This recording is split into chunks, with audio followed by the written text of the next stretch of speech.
আমাকে ছেড়ে দিন, খুব ব্যথা করছে। আর একটু কষ্ট করো সোনা। আর পারছি না, প্লিজ ছেড়ে দিন। না ছাড়বো না। আগে বলো বিয়ে করবে আমাকে?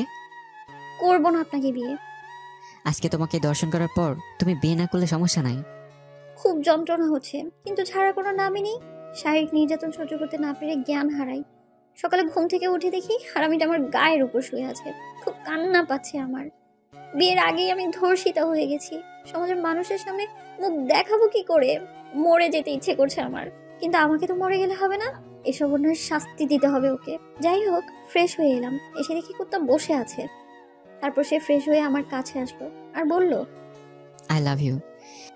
হ্যাঁ, ধর্ষণ করলো সে। ইচ্ছের বিরুদ্ধে যৌনক্রিয়া করার নামই তো ধর্ষণ, তাই না? কেন করলো শুনবেন না? সেগুলো বলতে গেলে কয়েকটা পর্ব লেগে যাবে, তাই সংক্ষেপে এই পর্বেই বলে দিই। কলেজে প্রথম দিন সানফির একটা মেয়েকে দেখে চোখ আটকে গেছে। কিছুতেই চোখ সরাতে পারছে না। কেমন একটা মায়ায় বেঁধে গেছে তার চোখ। বুঝতে পারে মেয়েটাকে। মেয়েটা তার দিকে তাকাতেই চোখ নামিয়ে নেয় সে। তারপর একসাথে ক্লাস করে। মেয়েটার খুব কাছে কাছে থাকে সে। কয়েকদিন পর প্রপোজ করে সে মেয়েটাকে। মেয়েটার নাম নীলিমা। দেখতে ভালো, স্মার্ট, আর কথা বলে খুব সুন্দর করে। আর সানফিও হ্যান্ডসাম, গুড লুকিং। অনেক মেয়ে পাগল তার জন্য। কিন্তু নীলিমাকে প্রপোজ করা মাত্রই, নীলিমা, তোমাকে প্রথম দেখে আমার ভালো লেগে গেছে। আমি তোমাকে ভালোবেসে ফেলছি। Will you love me? Nilima একটা চর মেরে বলে, কোনোদিনও না। তোমাকে কেন ভালোবাসবো? Please try to understand. I love you so much. I don't want to understand. Get out from my eye area. আজকে চলে যাচ্ছি, কিন্তু আমি তোমাকে ছাড়বো না, মনে রেখো। দেখা যাবে তুমি কি করতে পারো। দুজনেই রাগে গজগজ করতে করতে চলে যায়। নীলিমার মনে জেদ চেপে যায়, সে কিছুতেই সানফির সাথে রিলেশনে যাবে না। আবার অপরদিকে সানফির মনেও জেদ চেপে গেছে, নীলিমাকে সে বিয়ে করবে, আর কাউকে না। পরের দিন খুব ভোরে কলেজে যায় সে। গিয়ে বসে থাকে রাস্তার পাশে। নীলিমা আসতেই একটা গোলাপ ফুল এগিয়ে দেয় সে। কালকে না মানা করলাম আমার সামনে আসবা না, তাহলে কেন আসছো আবার? ভালোবাসি তাই। তোমার ভালোবাসা তুমিই রাখো, আমাকে যেতে দাও। ফুলটা ছুঁড়ে ফেলে দিয়ে চলে যায়। তার ব্যবহারে কষ্ট পায় সানফি, কিন্তু কিছু বলে না। এরপর থেকে রোজ দাঁড়িয়ে থাকে তার জন্য। কিন্তু নীলিমা প্রতিদিনই সানফিকে অপমান করে। সানফির আর গায়ে লাগে না এসব। অভ্যস্ত হয়ে গেছে এসবে, তাই এভাবে কেটে যায় কিছুদিন। সে রাজি হয় না। পরপর অপমানের পর অপমান করেই যাচ্ছে। সানফি ভাবে তার বাসায় বিয়ের প্রস্তাব দিলে কেমন হয়। প্রায় 2 বছর কেটে যায়, সানফি বাসায় কিছু বলতে পারে না। কিন্তু তাকে রোজই প্রপোজ করে। কলেজ লাইফ শেষে ভার্সিটিতে পা রাখে দুজনে। সানফি তাকে খুব ভালোবেসে ফেলে, তাই প্রতিদিন তার যাওয়ার রাস্তায় দাঁড়িয়ে থাকে আর প্রতিদিন প্রপোজ করে। কিন্তু সে রাজি হয় না। এরপর অনার্স শেষ করে একটা ভালো চাকরি পায় সানফি।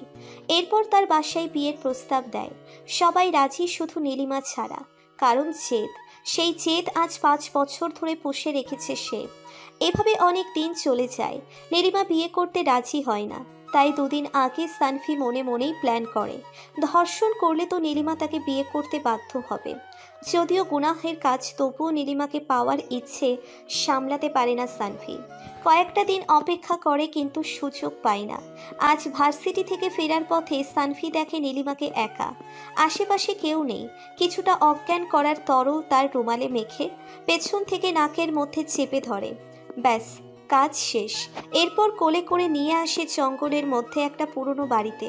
তারপর জ্ঞান ফেরার জন্য অপেক্ষা করে সানফি।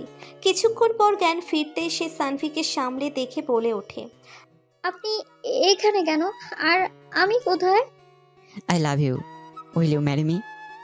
নেভার। তাহলে তুমি ভালোভাবে মানবে না, তাই তো? আর কতভাবে বলবা? কোনোভাবে বলা কি বাকি রাখছো তুমি? রিহা প্লিজ রাজি হয়ে যাও, নাহলে খারাপ কিছু হবে আজকে। কি খারাপ করবি তুই? ধর্ষণ করবো তোমাকে। কি খারাপ করবি তুই? তোর মতো ছেলে আর কি বা করতে পারে? কি করি নাই তোর জন্য বল? প্রতিদিন ফুলাতে দাঁড়িয়ে থাকছি, হাজার অপমানের পরও কিছু বলি নাই। ঝড় বৃষ্টি সব কিছু উপেক্ষা করে তোকে একটু দেখার জন্য ছুটে গেছি। কয়টা থাপ্পড় খেয়েছি খেয়াল নাই, তবুও কিছু বলি নাই। তোর বাসা থেকে আমার বাসা প্রায় 2 কিলো, তবুও প্রতিদিনই দেখার জন্য ছুটে গেছি। তারপরে তুই বুঝিস না কতটা ভালোবাসি তোকে। একটা দিনও তুই আমার সাথে ভালো ব্যবহার করিস নাই। এরপরও তোর বাসায় বিয়ের প্রস্তাবও দিয়েছি, সবাই রাজি তুই ছাড়া। এবার বল কি করবো তোকে? আমি তোকে ভালোবাসি না, বাসি না ভালো। যা করার কর। এতদিন আমার ভালো রূপ দেখছস, এবার দেখবি খারাপ রূপ। ঝাঁপিয়ে পড়ে নীলিমার ওপর। তারপর তো বাকিটা প্রথমে পড়লেনি। এই হলো কাহিনী। চলুন বাস্তবে ফিরি। সানভি নীলিমার দিকে কাপড় ছুঁড়ে মেরে বলে। এবার বল, বিয়ে করবি না? রেহা টুকরে কেঁদে ওঠে। সানভি চুপচাপ দেখে। ওকে কাঁদতে দেখে কষ্ট হয় সানভির, কিন্তু কিছু বলে না। এই 5 বছর কম কষ্ট দেয়নি তাকে, সবগুলোর শোধ তুলবে সে। প্রতিশোধ। সানভির মাথায় একটাই কথা, প্রতিশোধের আগুন চলতে থাকে তার মনে। রিহাকে ঘরে রেখে তার বন্ধু শিয়ামকে কল দেয় সে। শিয়াম সব জানে ওদের সম্পর্কে, কিন্তু ওকে যে ধর্ষণ করবে সেটাও জানতো না। শিয়াম ফোন ধরে। হ্যালো। হ্যাঁ সানভি বল। দোস্ত, তোর ধানমন্ডির বাসাটা খালি আছে না? কিন্তু কেন? দরকার আছে, আমি আসতেছি নীলিমাকে নিয়ে, তুই সব ঠিক কর। ওকে রাখ এখন। ওকে।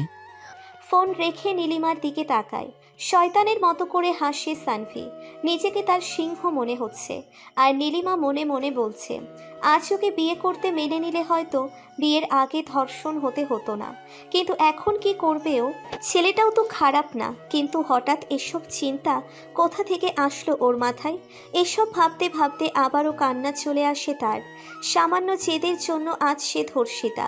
সানভির এমন রূপ কখনো দেখেনি সে। সে তো শান্ত শিষ্ট ভদ্র একটা ছেলে। জীবনে কতবার থাপ্পড় দিয়েছে সে খেয়াল নাই তার, কিন্তু সত্যি ছেলেটা কোনো প্রতিবাদ করেনি। আর আজ সেই সানভি তাকে ধর্ষণ করলো। তার মেনে নিতে কষ্ট হচ্ছে ব্যাপারটা, মানতে পারছে না এটা তার সাথেই হয়েছে। এখন যদি সে তাকে বিয়ে না করে তাহলে সমাজে মুখ দেখাবে কিভাবে? সানভি বলে ওঠে। রুমালটা দিয়ে চোখটা মুছে ফেলো। নীলিমা কাঁপা কাঁপা হাতে রুমালটা নেয়। তারপর নাকের কাছে নিতেই আবারও অজ্ঞান হয়ে পড়ে যায়। জ্ঞান ফিরতেই আস্তে আস্তে চোখ খোলে সে। সে খেয়াল করে অন্ধকার একটা রুমের মধ্যে বন্দি সে। চিৎকার করে ওঠে, help, please anyone help me. কেউ নাই, পুরো বাসা ফাঁকা। আর এটা বেডরুম। আর এই বাসায় সবগুলো রুমই সাউন্ড প্রুফ।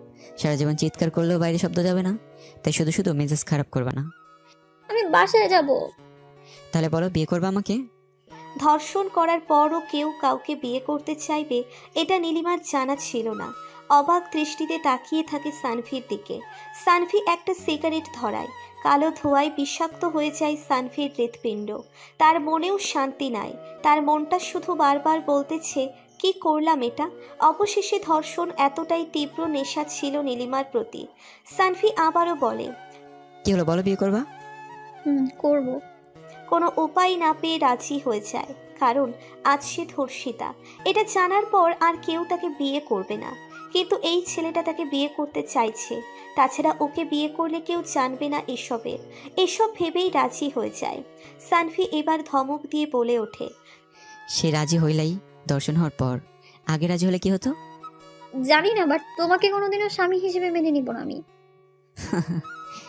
শব্দ করে হেসে ওঠে সানভি।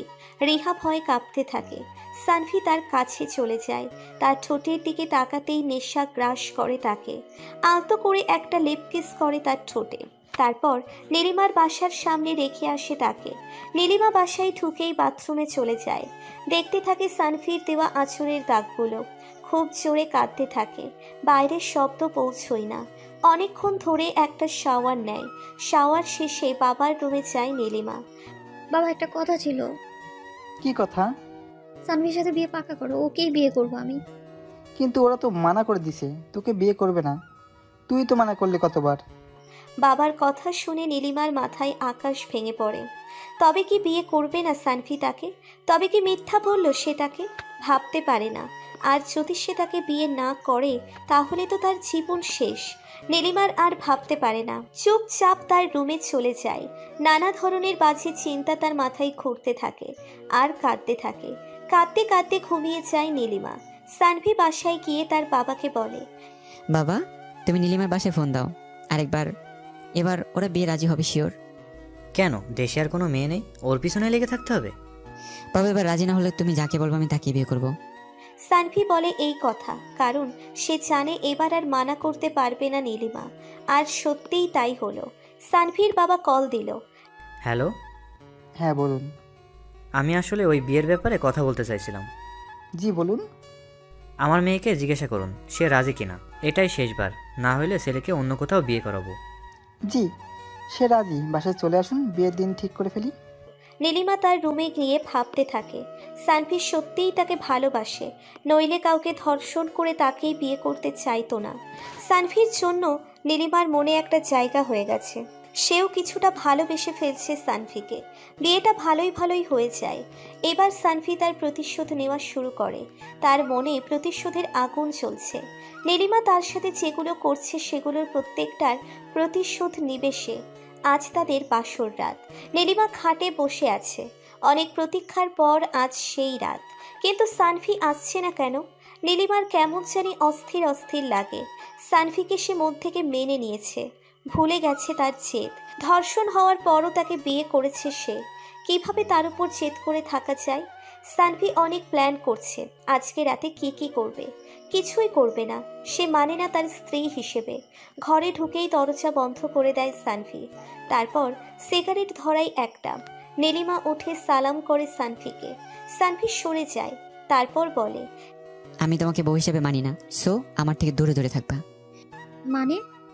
মানে যা তাই, আমি তোমার বউ হিসেবে মানি না, মানে মানি না। তোমার সাথে এক খাটে ঘুমাতে পারবো না আমি। কিন্তু আমাদের তো বিয়ে হয়েছে, আমি তোমাকে এখন ভালোবাসি, তাহলে তুমি কেন মানছো না? কারণ তুমি যেসব করছো আমার সাথে, এইগুলো তুমি বলতে পারো, আমি বলি নাই। নীলিমা চুপ হয়ে যায়, কিছু বলে না। কি বলবে সে? সত্যিই তো কি না করেছে তার সাথে। একটা কথা আছে, সময় সব সময় সবার অনুকূলে থাকে না। কথাটা যে চিরন্তন সত্য সেটার জলজ্যান্ত প্রমাণ সে নিচে। সে কিছু বলেই চুপচাপ শুয়ে পড়ল। সানভিও তার পাশেই ঘুমালো। হঠাৎ মাঝরাতে নীলিমা খেয়াল করে তার ঠোঁটের উপর কারো ঠোঁট। দম বন্ধ হয়ে আসে তার, ধাক্কা দিয়ে সরিয়ে দেয় সানভিকে, তারপর হাঁপাতে থাকে। সানভির রাগ মাথায় উঠে যায়, উঠে জোর করে বিছানার সাথে চেপে ধরে রিহাকে। আজ আর কোনো বাধা দিবে না নীলিমা। কেন দিবে বাধা? আজ তো সানভি তার স্বামী, বিয়ে হয়েছে তাদের। সানভি কানের লতিতে আলতো করে একটা কামড় দেয়। শিউরে ওঠে নীলিমা, নিজের ভারসাম্য হারিয়ে ফেলে সে। কিছুই জানে না কি হচ্ছে তার সাথে। নীলিমা সকালবেলা ঘুম থেকে উঠে দেখে সানভি পাশে নেই। নীলিমা উঠে কাপড়টা ঠিক করে, তারপর গোসল করতে চায়। দরজা খোলা পেয়ে বাথরুমে ঢুকে যায় সে, কিন্তু ভেতরে যে সানভি আছে সেটা দেখেনি সে। হুট করে ঢুকে পড়ায় সানভি কিছুটা অপ্রস্তুত হয়, তবে নিজেকে সামলে নিয়ে বলে, নক করে ঢুকতে পারো না, যত সব। সরি, আমি ভেবেছিলাম ভেতরে কেউ নেই, আসলে দরজাটা খোলা ছিল তো তাই। নীলিমার ঠোঁটে চাপা হাসি। সানভিকে এই অবস্থায় দেখে বেশ হাসি পাচ্ছে তার। নীলিমা বাইরে বের হয়ে আসে আর ভাবতে থাকে কাল রাতের সবকিছুই তবে কি স্বপ্ন ছিল নাকি নাটক। যদি সত্যিই হয় তাহলে তো আজকে আমার সাথে খারাপ ব্যবহার করতে পারতে না, তাই না? তবে কি শুধু আমার দেহটাকে ভালোবাসে সে? মন থেকে কি সব মুছে ফেলেছে, নাকি জেদ, অভিমান আর কষ্ট, কোনটা? আন মনে ভাবতে থাকে নীলিমা। হঠাৎ সানভির ডাকে ঘুম ভাঙে তার। পেছনে তাকাতেই সানভি বলে ওঠে, আমার গোসল শেষ, গোসল করে নাও, মা এসে ডেকে গেছে একবার। আচ্ছা। এমন কড়া কথা শুনে রিহার মেজাজ খারাপ হয়ে যায়। একটা কথা কিছুতেই বুঝতে পারে না সে, যে ছেলেকে দেখলেই তার গা জ্বলতো আজকে তার একটু ভালোবাসা পাওয়ার জন্য পাগল সে। কেন হলো এমন? খুব অদ্ভুত কথা ঘুরতে থাকে তার মাথায়। নিজেকেই ছোট মনে হয় নিজের কাছে। ওদিকে সানভি পাঞ্জাবি আর জিন্স পরে বসে বসে অপেক্ষা করছে নীলিমার জন্য। নীলিমা কখন বেরুবে, তারপর খেতে হবে। অনেকক্ষণ হয়ে গেল বেরুচ্ছে না কেন? অধৈর্য হয়ে পড়ে সানভি, দরজার কাছে গিয়ে বলে, আর কতক্ষণ লাগবে গোসল করতে? এত সময় লাগে নাকি? 5 মিনিট অপেক্ষা করুন। প্রায় 10 মিনিট হয়ে যায়, নীলিমা বের হয় না। সানভি বেশ রেগে যায়। দরজার সামনে গিয়ে দাঁড়াতেই রিহা বের হয়। আচমকা সানভি চলে আসায় রিহা বেশ ভয় পেয়ে যায়। সানভির রাগ সব চলে গেছে সবুজ শাড়িতে রিহাকে দেখে। চুলগুলো দিয়ে পানি পড়ছে এখনও, একদম ফ্রেশ রিহাকে আবারও দেখল সানভি। সেই প্রথম দিন যেমন দেখেছিল আজ আবারও সেই রিহাকেই খুঁজে পেল সানভি। রিহাও বড় বড় ক্রাশ খেয়েছে নীল পাঞ্জাবিতে সানভিকে দেখে। পারফিউমের ঘ্রাণে পাগল করে দিচ্ছে তাকে। সানভি নিজেকে সামলে নিয়ে বলে, চলো। এরপর দুজনে নিচে যায়। সিঁড়ি দিয়ে নামার সময় নীলিমা হঠাৎ সানফির হাতটা শক্ত করে চেপে ধরে। সানফি ছাড়ানোর চেষ্টা করে না, কারণ বাড়ির সবার নজর তাদের দিকেই। সে কোনোভাবেই বোঝাতে চায় না যে সে তাকে মেনে নেয়নি। সবাই যেন থমকে গেছে তাদেরকে দেখে। একটা পারফেক্ট জুটি তারা, আর দুজনকেই বেশ ভালো মানিয়েছে। নিচে নামতেই সানফির ছোট বোন রিহার হাত ধরে নিয়ে বসায় খাওয়ার টেবিলে। সানফির মা বাবা রিহাকে নিয়ে ব্যস্ত। সবাই তার খোঁজ খবর নিচ্ছে, খাওয়াচ্ছে, আর সানফির প্লেট খালি, তার দিকে কারো নজর নেই। সানফি বলে ওঠে, বইয়ের দিকে সবার নজর, আর আমার প্রতি কারো খেয়ালই নাই। আরে তোর খেয়াল তো গত 22 বছর ধরে নিয়েই আসছি, এবার থেকে ওর নিব, বুঝছিস? নীলিমা মুচকি হেসে ওঠে। সানফি চুপচাপ খেতে থাকে। বারবার ক্রাশ খাচ্ছে সে, কিন্তু জেদটা আরও বেশি পরিমাণ চেপে গেছে তার। খাওয়া শেষ করে বাইরে বন্ধুদের সাথে আড্ডা দিতে চায় সানফি। আর রিহা তার ননদ আর তার শাশুড়ি মায়ের কাছ থেকে সানফির গল্প শুনতে থাকে। সানফির মা বলে, ছেলেটা আমার খুব ভালো, কিন্তু হঠাৎ করে কি যে হয়ে গেছে জানি না। আগে দেখতাম রোজ গালে হাত দিয়ে বাসায় ফিরতো, বুঝতাম না কেন এমন করতো। এভাবে চলতে চলতে হঠাৎ একদিন সানভি কেমন কঠোর হয়ে যায়, কারো সাথে ঠিকঠাক মতো মিশে না, প্রয়োজন ছাড়া কারো সাথে কোনো কথা বলে না। তুমি একটু ওকে দেখে রাখবা, আর কখনো কষ্ট দিবা না ওকে। কখনো দিব না মা। রিহা তাকে আপন মায়ের মতোই মনে করে। তার কোলে মাথা রেখে আরও হাজারো গল্প শুনতে থাকে। কি করতে পছন্দ করে সানফি, কি খেতে পছন্দ করে ইত্যাদি। ছোটবেলার কাহিনী শুনতে গিয়ে হাসতে হাসতে পেট ব্যথা হয়ে যায় নীলিমার। অভিনন্দন, অবশেষে পাইলি তাকে। পেলাম, তবে অনেক কিছুর পর। অনেক কিছুর পর মানে? আরে অনেক কিছুর পর মানে বুঝিস না? পুরো 6টা বছর ধরে ঘুরতেছি, আর আজ পেলাম তাকে। ঠিক বলেছিস। মেয়েটা যা জেদি, 6 বছর কেউ পেছনে ঘোরার পরও তাকে মেনে নেয় না, কিন্তু এখন মানলো কিভাবে? আর বলিস না, বিয়ের প্রস্তাবও দিয়েছিলাম বাসায়, তাই আর মানা করেনি। যা হয়েছে ভালো হয়েছে। আজকে কিন্তু তোর পক্ষ থেকে ট্রিট চাই। কালকে তো পেট পুড়ে খাইছিস, আবার আজকেও খাবি? এখন আবার কিসের ট্রিট? আমি ওসবের মধ্যে নাই। দোস্ত, ট্রিট লাগবে না, শালি আছে 2টা, একটা ভাও কইরা দিস। শালা লুচ্চা। তারপর আড্ডা দিয়ে বাসায় ফিরে সানফি। রিহার বাসা থেকে লোকজন এসেছে, সবাইকে খাওয়ানো হচ্ছে। সানফি তার রুমে চলে যায়। গিয়ে দেখে রিহার বাবা মা বসে আছে রিহার পাশে, তার মেয়েটা কাঁদতেছে। সানফি গিয়ে সালাম করে তাদেরকে, নানান কথা শুনতে থাকে তাদের। নীলিমার প্রতি তার এতটাই জেদ চেপে গেছে যে তার ভালো কথা বললেও তার খারাপ লাগে, কিন্তু মেয়েটা এতটাই সুন্দর যে বারবার চোখ আটকে যায়, তখন চাইলেও চোখ ফেরাতে পারে না। সারা দিন কেটে যায় ব্যস্ততায়। সন্ধ্যার দিকে রওনা দেয় তারা। নীলিমার বাসায় কালকের দিনটা থাকতে হবে, তারপর রাতে আবার চলে আসবে। সানফি আর রিহার জন্য আলাদা গাড়ি। সানফি ড্রাইভ করতে জানে, তাই সে নিজেই গাড়ি চালাচ্ছে। পাশে বসে আছে নীলিমা। নীলিমা খুব রাগ হয়। পাশের মানুষটা যেন একটা রোবট, কোনো কথা বলছে না। কিছু দূর যেতেই সানফি হঠাৎ গাড়ি ব্রেক করে, নীলিমার দিকে তাকায়। বাইরের বাতাস এসে নীলিমার চুলগুলোকে এলোমেলো করে দিয়েছে। সানফির ইচ্ছে হয় চুলগুলো গুছিয়ে দিতে। নীলিমা বুঝতে পারে না হঠাৎ মাঝ রাস্তায় গাড়ি কেন থামালো। সানফি কেমন একটা দৃষ্টি নিয়ে তার দিকে তাকায়। সে ভয় পেয়ে যায়। এমন করে তাকাচ্ছে কেন ছেলেটা? না জানি আবার কি করে বসে। সানফি প্রায় 2 মিনিট তার ভয়ে চুপসে যাওয়া মুখটা দেখতে থাকে। সানফি বেরিয়ে যায় গাড়ি থেকে। নীলিমাকে গাড়িতে রেখেই পাশের টঙে গিয়ে চা খেতে থাকে সানফি। এটা কি হলো? আমাকে রেখে চা খেতে চলে গেল। দাঁড়াও, দেখাচ্ছি মজা আজকে। গাড়ি থেকে বেরিয়ে সানফির দিকে আগায়। কেন জানি খুব ভয় করছে তার, তবুও এগুচ্ছে। সে গিয়ে সানফির পাশে বসে। সানফি একটু সরে বসে। রিহা সবার সামনেই সানফির গালে একটা কিস করে বসে। সবার সামনে বলতে দোকানের মামা ছিল শুধু। সানফি স্তব্ধ হয়ে যায়। রাগে কাজ চলছে সানফির, কিন্তু কিছু বলছে না। কি বলবে? সবার সামনে 2 দিনও হয়নি বিয়ে হয়েছে, এখন সবার সামনে কিভাবে মারবে বা বকবে? সেও তো মানুষ। চলো। সানভি হাত ধরে টেনে নিয়ে গাড়িতে বসায় রিহাকে। তারপর গাড়ি চালাতে থাকে। আজ কিছু বলল না সানভি, কিন্তু এরপর কিছু করলে খারাপ হয়ে যাবে। সানভি গাড়িটা নীলিমার বাসার সামনে এসে দাঁড় করায়।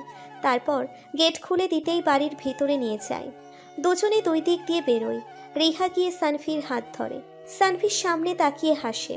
কি করবে এত মানুষের সামনে, বরং একটু অভিনয় করলেই বেটার হবে। বাসায় ঢুকতেই শালিগুলো ঘিরে ধরে সানভিকে। নীলিমা কোনো মতে ভিড় ঠেলে বেরিয়ে যায়।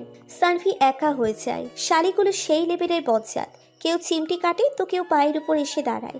এক একজনের পা ইয়া লম্বা লম্বা হিল, 2-3 হাত করে তো হবেই। সবার মাঝে অসহায় হয়ে গেছি। প্রায় 20 মিনিট পর সব কিছু শান্ত হলো। ভিতরে ঢুকলাম। নীলিমা আমাদের রুমে নিয়ে গেল। আমি গিয়ে বসলাম। রাত তখন 8টা প্রায়। ফ্রেশ হয়ে আসলাম। শাশুড়ি মা খাওয়ার জন্য রেখে গেল। প্রায় 20 মিনিট পর দুজনে একসাথে খেতে গেলাম। রিহা সবসময় আমার হাত চেপে ধরে। ওদের বাসায় তাই কিছু বলতে পারি না। খেতে চাই দুজনে। সামনাসামনি বসে তারা। নীলিমা এপাশে আর সানভি ওপাশে। খাওয়ার মাঝখানে হঠাৎ সানভি খেয়াল করে ওর পায়ে কিছু ছোঁয়া লাগছে। সামনে তাকিয়ে দেখে নীলিমা হাসতেছে। সানভি মনে মনে বলে, সব সুদ তুলবো, শুধু একটা রাতেরই তো ব্যাপার, কালকে বিকেলে তো আবার চলেই যাব। নীলিমা মনে মনে বলে, এই একদিন তো তোমায় আমি জ্বালিয়ে মারবো। আমাকে তো চেনো না তুমি, মগের মূল্য নাকি বিয়ে করবো আবার বউ হিসেবে মানবা না? আমি আমার অধিকার আদায় করেই নিব। বেশ বিরক্তির সাথেই খাওয়া শেষ করে সানভি। তারপর নিচের রুমে চলে যায়। অনেক ক্লান্ত লাগছে, ঘুমানো দরকার। সেই সময় ওর বন্ধুরা রুমে আসলো। কিরে তোরা এখানে কেন? তো কই যাব, ঘুমানোর জায়গা নাই। কেন, কি হয়েছে? তোর শালিকাগুলা বের করে দিছে রুম থেকে, বলছে টাকা লাগবে 5000, না হলে আজকে ঘুমাতেও দিবে না আর খেতেও দিবে না। কেমনটা লাগে বলতো? দোস্ত ভালোই তো হয়েছে, সারা রাত আড্ডা দে যা। আরে ভাই, একটা না ঘুমালে কিছুই হবে না। আর খাওয়া? ওদের আমার রুমে পাঠিয়ে দে, আমি বলে দিচ্ছি। ওকে, গেলাম। প্রায় 5 মিনিট পর শালিকা আসলো, সাথে শরবতের গ্লাস। সানভিকে দেখে বলল, ডাকছেন কেন বলেন? আমাদের আজকে সারা রাত জাগতে হবে। আপনার বন্ধুরা তো না খেয়ে আছে। আচ্ছা কি চাও বলো? টাকা দেন 5000। 2000 টাকা হাতে ধরে দিয়ে বললাম, রাতে ঘুমানোর দরকার নাই, শুধু খাবার দিবেন ঝাল বেশি দিয়ে, আর শরবতে যেন মরিচের গুঁড়ো থাকে। সে কি দুলা ভাই, আপনি বাঁচানোর বদলে আরো মেরে ফেলার প্ল্যান করছেন? চিন্তার বিষয়। তোমাকে যা বলছি তাই করো। আচ্ছা ধরেন, এটা খেয়ে নেন। বলে শরবতের গ্লাসটা আমার দিকে এগিয়ে দিল। আমি গ্লাসটা শেষ করে রাখতে যাব, দেখি কেউ নেই, মানে পালাইছে। কিন্তু কেন? হঠাৎ খেয়াল করলাম আমার মুখের ভেতরে আগুন জ্বলতেছে। মানে শরবতে মরিচের গুঁড়ো দেওয়া ছিল, পানি পাচ্ছি না কোথাও। আমার মুখ দিয়ে মনে হচ্ছে ধোয়া বেরোবে। এমন সময় সামনে দেখি নীলিমা। তার লাল ঠোঁটের দিকে চোখ পড়তেই মনে হলো মিষ্টি জাতে কিছু তো হবেই। তখনই আসলে কোনো কিছু হচ্ছিল না। আমি আসলে ঝাল কম খাই, তার উপর এই অবস্থা। নিজের ভারসাম্য হারিয়ে ফেলেছে সে। আমি আকৃষ্ট হয়ে পড়লাম তার লাল ঠোঁটের প্রতি। হঠাৎ করেই কিস করে বসে। প্রায় 2 মিনিট পর রিহা নিজেকে ছাড়িয়ে নিল। ঝালটা কমে গেছে। কিন্তু সানভির সামনে তাকিয়ে দেখে নীলিমা কেমন জানি করছে। মনে হয় ঝাল লেগেছে। রিহা কেমন একটা রাগী ভাব নিয়ে তাকালো তার দিকে। তাতে কি সানভির কি আসে যায়? সানভির খুব জানতে ইচ্ছে হচ্ছে ওই বচ্চাত বন্ধুগুলোর কি খবর। আর আপনাদের বলে রাখি, ওদেরকে যে 2-3 হাজার টাকা দিয়েছে তা নকল টাকা, কার্ডের মতো, তবে অন্ধকারে টাকা মনে হয়। মেয়ে মানুষ তো, বোকা বানানো খুব সহজ। এইসব কিছু ভাবতেছে সানভি। হঠাৎ নীলিমা তাকে জড়িয়ে ধরল। মেয়েটা কাঁদতেছে। খেয়াল করলো সানভি। কি করবে সে বুঝতে পারে না, নিজেকে ছাড়িয়েও নিতে পারে না, আর না পারে জড়িয়ে ধরতে। তবে সে এটা অনুভব করতেছে তার ভিতরটা কেমন জানি জড়িয়ে যাচ্ছে। যেই জিনিসটা একদিন সানভির একটা স্বপ্ন ছিল মাত্র, সেটা আজ বাস্তব। সানভি ওভাবেই দাঁড়িয়ে থাকে। একটু ছাদে নিয়ে যাবা? ছাদে কেন যাব এত রাতে? চলো না সানভি, প্লিজ। এত রাতে ছাদে কেন যাব? চাঁদ দেখবো। চলো। একটু কোলে করে নাও না, হাঁটতে ইচ্ছে করছে না। সানভি চুপচাপ কোলে তুলে নেয় তাকে। সে কোলে থাকা অবস্থায় সানভির গালে একটা চুমু দেয়। সানভি শুধু দেখছে কি কি করতে পারে রিহা বাধা দিবে না এই একটা দিন। ছাদে গিয়ে নামিয়ে দেয় নীলিমাকে। সানভি ছাদের এক কোণে গিয়ে একটা সিগারেট ধরায়। দুটো টান দিতেই নীলিমা সিগারেটটা ফেলে দেয়। সানভি শুধু অবাক হয়ে দেখে। একটা দিনই তো, তারপর সব ঠিক। আমি ওই পুড়ে যাওয়া ঠোঁটে কিস করতে পারবো না। তো আমি কি করব? কি করবা মানে? সিগারেট খাবা না আর? 100 বার খাবো আমার ইচ্ছা। কেন খাবা? তুমি তো ভালো ছেলে, তাই না? একজন দর্শক কখনো ভালো লোক হতে পারে না। তুমি ধর্ষক না, তুমি আমার স্বামী এখন। তুমি তো বাধ্য হয়ে বিয়েটা করেছো। আমি যদি ওইটা না করতাম তুমি জীবনে আমাকে বিয়ে করতে না। নীলিমা চুপ হয়ে যায়। কি বলবে? সব সত্য যে সানভিকে সে দেখতেই পারতো না কেন জানি, কিন্তু ছেলেটার মাঝে খারাপ কোনো দোষ ছিল না। আর সানভি প্রায় ভিতর থেকে মরে যাচ্ছে, অনুতাপের আগুনে পড়ছে সে প্রতিনিয়ত। দর্শন করেছে সে, এটা না করলেও পারতো। বিয়ে না করলে করতাম না। বিয়ে হাজারো লোক আছে যারা বিয়ে করেছে, না তাদের মতো আমিও না হয় থাকতাম। কিন্তু কেন করলাম কাজটা? আমি কিভাবে করলাম? মনে মনে ভাবে সানভি। মনে পড়ে যায় সে ভেবেছিল রাত হলে প্রতিদিন রাতে তারা গুনবে সানভি, নীলিমার কোলে মাথা রাখবে, তারপর কপালে ভালোবাসার পরশ এঁকে দিবে, ভালোবাসার চাদরে জড়িয়ে নিবে একে অপরকে, এক প্লেটে খাবার খেত। কিন্তু বিয়েটা বাস্তব হলেও বাকি সব কিছু অপূর্ণই থেকে যাবে, কারণ সে ধর্ষক। সানভির চোখ দিয়ে পানি বের হয়ে আসে, অন্ধকারে কেউ দেখে না সেই পানি। হঠাৎ পেছনে কারো ডাকে ঘোর কাটে সানভির। শালিগুলো আবারও এসেছে। ছটপট চোখটা মুছে ফেলে সে। নীলিমাও এতক্ষণ অন্যমনস্ক ছিল, এবার বাস্তবে ফিরল। সানভি তাকিয়ে দেখে তার বন্ধুগুলো নিচে দৌড়াদৌড়ি করতেছে। কি হয়েছে ওদের? ভাবতেই মনে পড়ে ওদের তো ঝাল বেশি করে দিয়ে খাওয়ানোর কথা ছিল। অমনি দৌড়ে নিচে নামলো সানভি। ওরা সানভিকে দেখে বলল, শালা তুই এটা কি করলি? এত ঝাল আমরা বাপের জীবনেও খাই নাই। কি করলাম আমি? শালা এত ঝাল দিতে বলেছিস কেন? আচ্ছা দাঁড়া, আমি মিষ্টি আনতেছি। সানভি দৌড়ে গেল নীলিমার কাছে। নীলিমা তখনও ছাদে দাঁড়িয়ে অন্যমনস্ক হয়ে দাঁড়িয়ে আছে। সানভি চুপচাপ নীলিমার পেছনে গিয়ে দাঁড়ালো, তারপর বলল, একটু মিষ্টি হবে? নীলিমা সানভির কাছে চলে আসলো।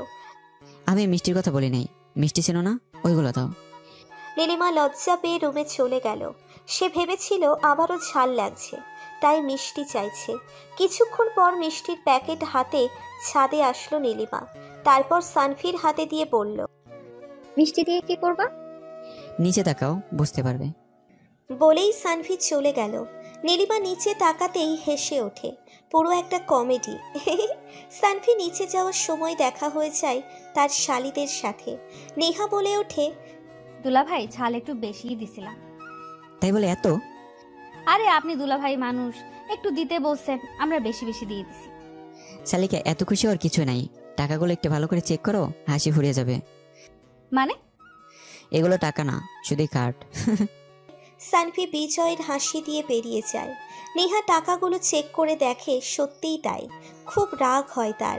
বান্ধবীদের সাথে কথা বলে কিভাবে দুলাভাইকে জব্দ করা যায়, তারপর একটা বুদ্ধি বের করে। সানভিকে ল্যাং মেরে ফেলে দিবে, তারপর পকেট থেকে মানিব্যাগটা নিয়েই দৌড়, তখন বুঝবে কেমন লাগে। সানভি দৌড়ে বন্ধুদের কাছে গিয়ে মিষ্টি খাওয়ায়, তারপর চলে আসে। গিয়ে রুমে বসে, তখনই নীলিমা আসে। সানভি চুপচাপ বসে থাকে। হঠাৎ ফোনটা বেজে ওঠে। হ্যালো দোস্ত একটু ছাদে আয়। এখন আবার ছাদে কেন? কথা আছে, আয় একটু। সানভি ছাদে যায়, গিয়ে দেখে শিয়াম দাঁড়িয়ে আছে। কিরে ডাকলি কেন? দোস্ত একটা হেল্প লাগবে। কি হেল্প বল? হেল্পটা খুব কঠিন একটা কাজ আমার জন্য, তবে তোর জন্য খুব সহজ। দোস্ত প্লিজ বল, কাজটা করবি তুই? আরে বলবি তো কি হেল্প? দোস্ত আমি প্রেমে পড়ছি। কোস কি, তুই প্রেমে পড়ছিস? তোর শালিকার প্রেমে, মানে নিহার প্রেমে। কি? সত্যি দোস্ত, একটু নাম্বারটা জোগাড় করে দে প্লিজ। আমি এসবের মধ্যে নাই। নীলিমার ব্যাপারে আমি কতটা হেল্প করেছি ভুলে গেলি? আচ্ছা যা, লাগবে না। আচ্ছা দেখি কি করতে পারি। থ্যাংক ইউ দোস্ত। আচ্ছা এখন বাই, যা শালা, ভাবি ওয়েট করতেছে। ওকে। শিয়াম চলে যাওয়ার পর সানভি সিগারেট ধরায়। সিগারেট শেষ করার পর কিছুক্ষণ বসে থাকে সানভি। তারপর আসার পথে শালিকাগুলো দেখে আড়াল থেকে তাকে। নেহা ভাবে এই সুযোগ, এবার ফেলে দিব বেটা দুলাভাইকে। সানভি অন্যমনস্কভাবে হেঁটে চলেছে, চারপাশে কি ঘটছে সেই খেয়াল নেই তার। নেহার খুব কাছে চলে আসছে, সে বুঝতেই পারেনি। নেহা আড়াল থেকে পা বাড়িয়ে দিতেই সানভি কিছু একটার সাথে আটকে গিয়ে হোঁচট খায়, কিন্তু সে তো ব্যথা পেল না। তাহলে কি হলো তার? হঠাৎ খেয়াল করলো নীলিমা তাকে ধরতে গিয়ে নিজেই পড়ে গেছে, আর সানফি তার উপর। নীলিমার মুখে মুচকি হাসি, যদিও পায়ে বেশ ব্যথা পেয়েছে, তারপরও সে খুশি। ওদিকে নিহা নীলিমাকে দেখে পালাইছে। সানফির খেয়ালই নেই সে একজনের ওপর পড়ে আছে। তার সব মনোযোগ একটা ঠোঁটের উপর, লাল একটা গোলাপের পাপড়ির ওপর নজর পড়ে গেছে। কিছুতেই চোখ ফেরাতে পারছে না সে। নীলিমা চোখ বন্ধ করে আছে। সে আন্দাজ করতে পারে এখন কি হতে চলেছে। তবে সানফি সবকিছু ভুল প্রমাণ করে নিজেকে সংযত করে উঠে দাঁড়ায়। নীলিমা এতক্ষণ পর চোখ খুলল। সানফি কিস করলো না, এটা ভেবে সে একটু অবাক হলো। তারপর সেও ওঠার চেষ্টা করলো, কিন্তু ব্যর্থ। পায়ে খুব ব্যথা পেয়েছে, উঠে দাঁড়াতে পারছে না সে। ব্যাপারটা চোখ এড়ায় না সানফির। চুপচাপ কোলে তুলে নেয় নীলিমাকে। সানফি হেঁটে চলেছে আর মনে মনে বলছে, আটার বস্তা এত ভারী কেন? এমনিতেই তো চিকন, তাহলে এত ভারী কেন? আর নীলিমা ভাবে, লিপিসের চাইতে আমাকে যে এভাবে নিয়ে যাচ্ছ, এটাই বেশি আনন্দের না? মনে মনে ধন্যবাদ দেয় নিহাকে। প্রথমে ভাবছিল বকা দিবে, কিন্তু এরকম কিছু হয়ে যাবে ভাবতেও পারেনি। সানফি নীলিমাকে কোলে করে রুমে এনে নামিয়ে দেয়। নীলিমা চুপচাপ শুয়ে থাকে, সানফিও চুপ। সানফি পাশে গিয়ে শুয়ে পড়ে। পরের দিন সকালে সানফির ঘুম ভাঙে অনেক আগে। নীলিমা তখনও ঘুমোচ্ছে। সানফি অপলক দৃষ্টিতে দেখতে থাকে নীলিমাকে। মন ভরে দেখে তার মায়াবী মুখটা। সানফি ভাবতেই পারে না এমন একটা মেয়েকে সে কষ্ট দিচ্ছে। নিজেই অবাক হয়। সানফি ভাবতে থাকে পুরনো কথা, মনে মনে বলে, সেই দিনগুলোই ভালো ছিল, যখন থাপ্পড় খেয়ে খেয়ে বাসায় ফিরতাম। রাত হলে লুকিয়ে লুকিয়ে তোলা ছবিটা দেখে আবার সব ভুলে ঘুমিয়ে যেতাম। খুব ইচ্ছে হচ্ছে মেয়েটার গাল স্পর্শ করতে, একটু আদর করতে, কিন্তু সে পারছে না। এভাবেই ভাবতে থাকে। হঠাৎ নীলিমার ঘুম ভেঙে যায়। সানফির সেদিকে খেয়াল নেই। নীলিমা আর চোখে দেখে সানফি তাকিয়ে আছে তার দিকে, কিন্তু কিছু বলছে না। হঠাৎ দুজনের চোখে চোখ পড়ে যায়। সানফি চোখ নামিয়ে নেয়, তারপর আবার ঘুমিয়ে পড়ে। নীলিমা বুঝতে পারে না সানফি আসলে কি চায়, তাকে চায় নাকি অন্য কিছু। আর ভালো লাগে না তার, সেও ঘুমিয়ে পড়ে। সকাল 8টা বেজে গেছে, দুজনেই ঘুমোচ্ছে। ঘুমের মধ্যে কখন সে নীলিমা সানফিকে জড়িয়ে ধরেছে নিজেও জানে না। সানফি অবশ্য বুঝতে পেরেছে ব্যাপারটা। শীত লাগছিল আর ঘুমের মধ্যে ধরেছে, তাই কিছু বলেনি। তারও খুব ইচ্ছে হচ্ছিল বউকে জড়িয়ে ধরে ঘুমাবে, কিন্তু কি আর করার, নিজের মনকেই বোঝাতে পারছে না সে। একবার ভাবে নীলিমা তার সাথে কি করছে, আবার ভাবে সেও তো কম কিছু করেনি। মনে মনে আফসোস করে। আগে শীতকালে পোষ দিতাম, এই শীতে বউ চাই, কারণ জড়িয়ে ধরে ঘুমাবো, তাতে শীত কম লাগবে। আর এখন বউ থাকতেও কিছু করতে পারি না, আমার কপালটাই খারাপ। সানফি নীলিমাকে রেখে উঠে চলে যায়, গিয়ে ফ্রেশ হয়ে আসে। একটু পর শালিগুলা আসে, এসে নিচে নিয়ে যায় সানফিকে। সানফির কথায় আবার আর এক চিন্তা ঢুকছে, শালিকার নাম্বারটা নিতে হবে।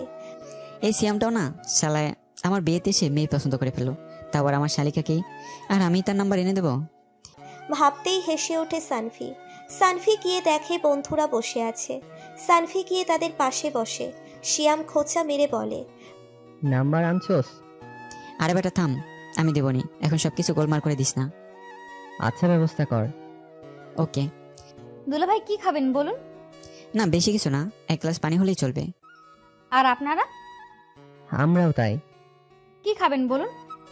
আপনার নাম্বারটা হবে? মান সম্মান বুঝি আজকে সব গেল। শালা সিয়ামটাও পারে, ওকে বলছি আমি জোগাড় করে দেবো, বাট ওর সহ্য হয় না। এখন যদি কিছু হয় তো আমি দায়ী না, মর তুই শালা।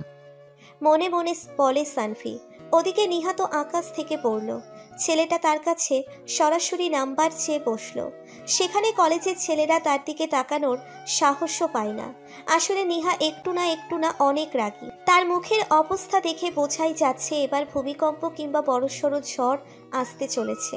নিহা চোখ রাঙিয়ে বলে, আপনি ছাদে আসুন। তুইও আয়, ভয় লাগতেছে।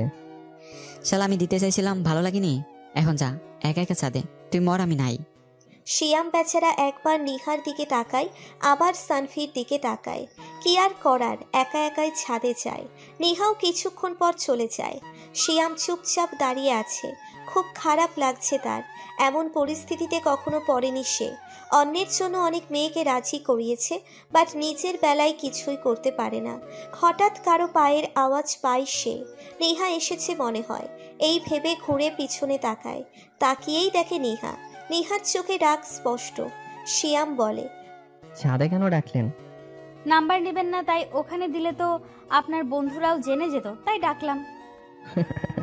তাও ঠিক। বোকা মার্কা একটা হাসি দেয় সে। নিহার বেশ রাগ হয়।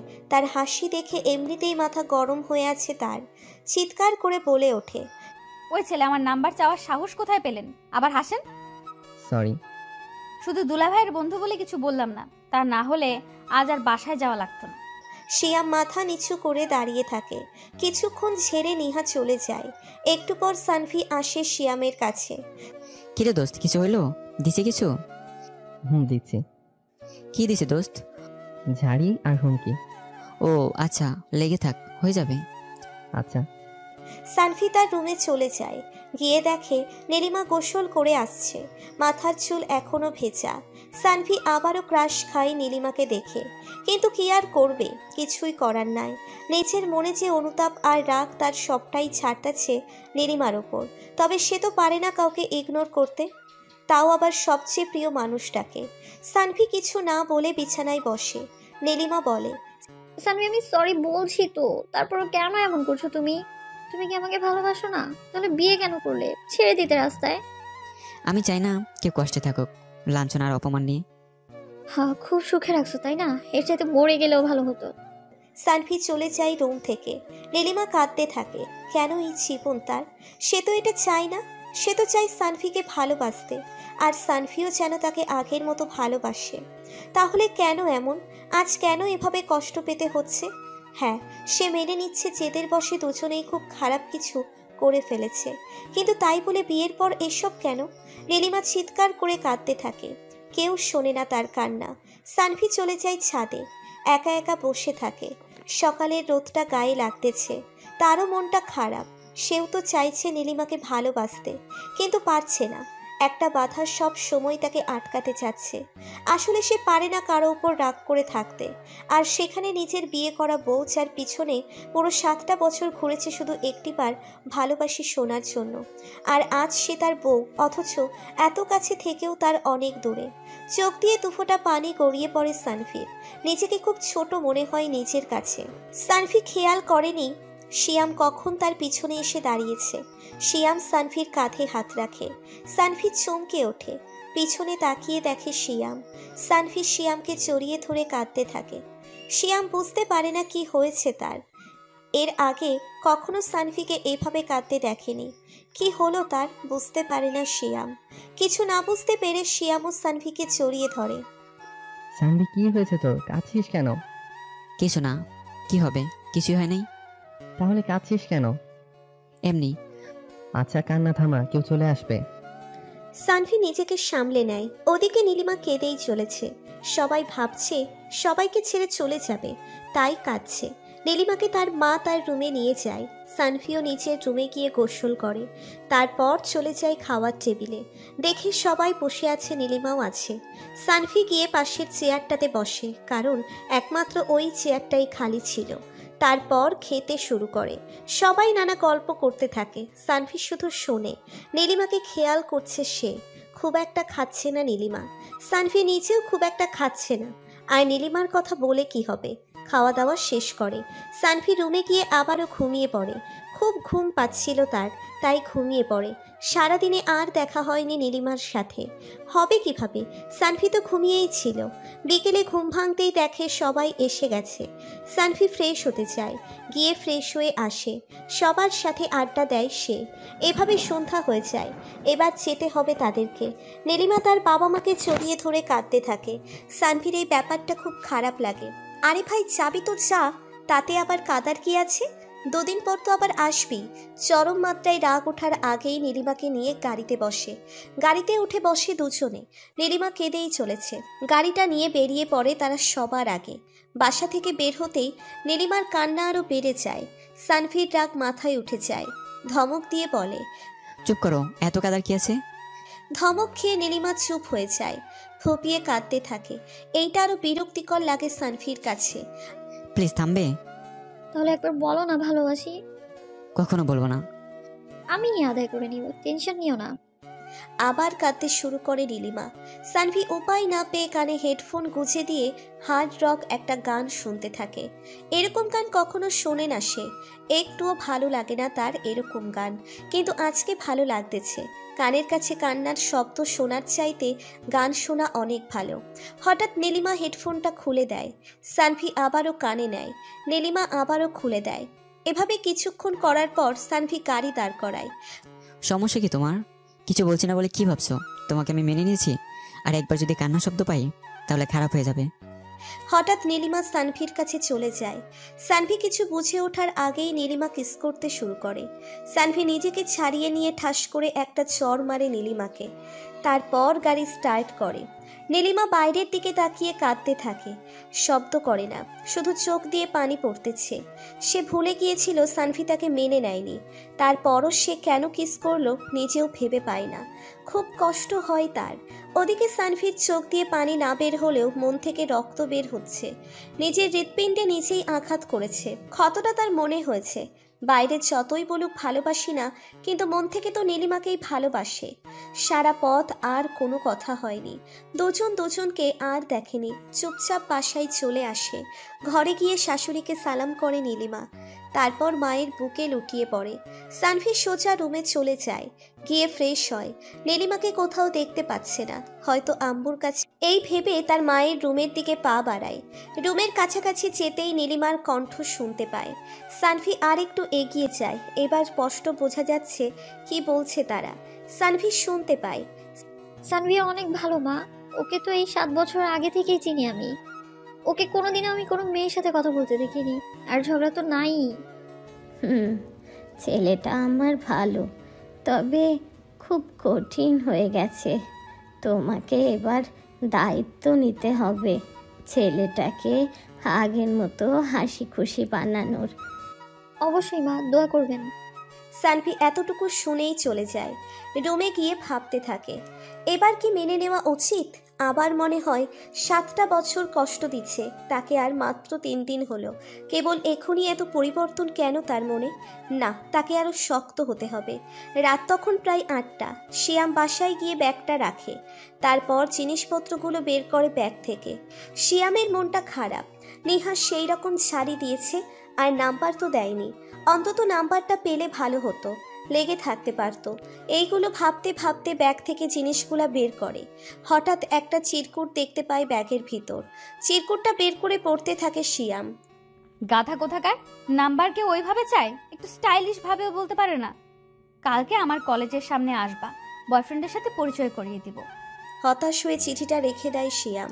প্রথমে ভেবেছিল নাম্বারটা নিচে দেওয়া আছে, পুরোটা পড়ে দেখে বয়ফ্রেন্ডের সাথে দেখা করিয়ে দিবে।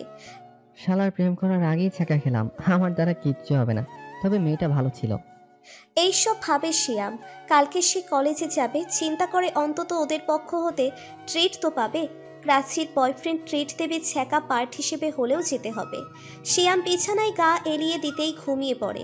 ওদিকে সানভিও বেশ ক্লান্ত, সেও ঘুমিয়ে পড়ে। নীলিমা খাওয়ার জন্য ডাকতে এসে দেখে সানভি ঘুমোচ্ছে, তাই আর বিরক্ত করে না।